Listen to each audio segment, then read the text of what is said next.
Women make their initial appearance in court this afternoon after one of the defendants told police she was trying to find her daughter and things got frantic and heated.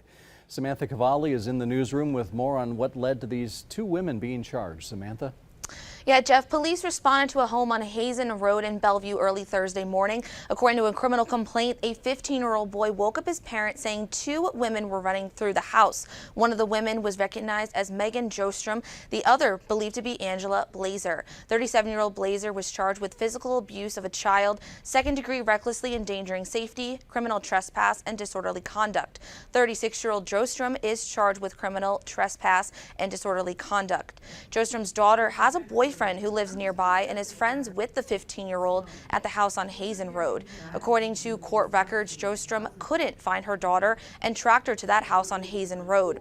Once her daughter was found, she got in the car and Blazer drove off, almost hitting the teen's parent in the foot. And according to the criminal complaint, the 15-year-old then complained of back pain, had a welt on his back and red marks down his spine, and said Blazer shoved him into a coat rack as the women barged into the house. What makes this case unique is Angela Blazer and Megan Jostrom are roommates.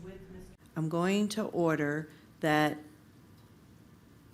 you can have contact with Angela Blazer, but you may not discuss this matter. You may not talk about this case or any of the implications about it. Some of Blazer's friends and family were in court today and told me they are disappointed with the charges Blazer was charged with and saying it was a wrong place, wrong time situation.